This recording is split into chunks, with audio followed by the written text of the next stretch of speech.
Hello, আসসালামু আলাইকুম সবাই। Welcome back to another cooking blog. তো আমি আজকে ভাজা জাটকা মাছ দিয়ে আলু বেগুন দিয়ে তরকারি রান্না করে দেখাবো। তো আমি প্রথমে মাছগুলো ভেজে নিয়েছি, তারপর আমি এখানে সেই মাছের তেলের মধ্যেই পেঁয়াজ দিয়ে দিলাম, কুচি করে পেঁয়াজ।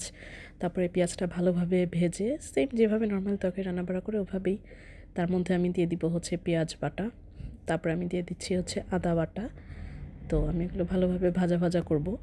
যখন এটা ভাজা ভাজা হয়ে আসবে তারপর আমি এর মধ্যে দিয়ে দিব লবণটা আমি আগে দেইনি, তো এটা যেন ভাজা ভাজা হয় আমি সেক্ষেত্রে এই জন্য লবণটা পরে দিয়েছি, ভালোভাবে ভেজে মশলাটা। তারপরে তো এটা ভালোভাবে যখন ভাজা হবে এর মধ্যে আমি একটু জিরার গুঁড়া দিয়ে দিলাম, তারপরে দিয়ে দিলাম হলুদের গুঁড়া, তারপরে মরিচের গুঁড়া, বেসিক মশলা যেগুলো ঘরে থাকে সবার সেগুলোই আমি দিয়ে দিলাম। তারপর এর মধ্যে আমি পানি দিয়ে দিলাম মশলা কষানোর জন্য। দেখেন আমি তরকারি কেটে নিয়েছি এখানে, সুন্দর টমেটো, বেগুন, আলু। তো এটা যখন তেল ছেড়ে আসবে, মশলাটা কষানো হবে, আমি এর মধ্যে সব তরকারিগুলো ঢেলে দিব, মানে সবজিগুলো কেটে রাখা। তো এটা আমি ভালোভাবে নাড়াচাড়া করব, সুন্দর করে সবজিগুলো কষিয়ে নিব।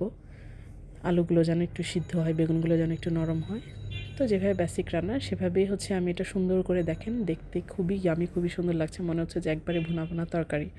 তো এটা যখন এরকম ভুনা ভুনা কষানো হয়ে আসবে আমি এর মধ্যে পানি দিয়ে দিব হালকা, খুব বেশি একেবারে ঝোল রাখবো না। তো যতটুকু ঝোল দরকার আর তরকারি একটু সিদ্ধ হওয়ার জন্য দরকার ততটুকুই আমি পানি দিয়ে দিয়েছি এখানে। তো এরপর আমি দিয়ে দিলাম 7-8টা কাঁচামরিচ। আমি একটু ঝালই খাই, আমি গুঁড়ামরিচ দেওয়ার পরও আমি বেশ কয়েকটা কাঁচামরিচ দিয়েছি, কাঁচামরিচগুলো খুব ঝালও ছিল। তো এরপর দেখেন আমি টমেটোগুলো এখন ঢেলে দিয়ে দিব।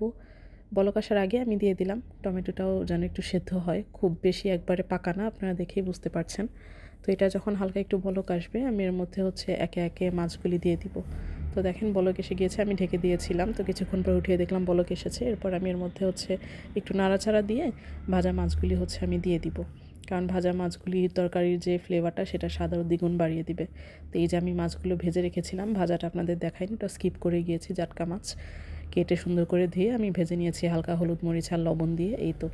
তারপর ভাজা মাছগুলো আমি তরকারির উপরে দিয়ে দিলাম, তরকারির উপরে দিয়ে এটা আমি হালকা করে ঢেকে দিব, বেশ কিছুক্ষণ যেন হালকা একটু রান্না হয়। তো চামিচ দিয়ে নেড়ে নেড়ে এইগুলো হালকা আমি একটু ডুবিয়ে দিব ঝোলের মধ্যে, যেন পুরো তরকারির মধ্যে ইলিশের যে ফ্লেভারটা, মানে জাটকা মাছের যে ফ্লেভারটা সেটা যেন ভালোভাবে পাওয়া যায়।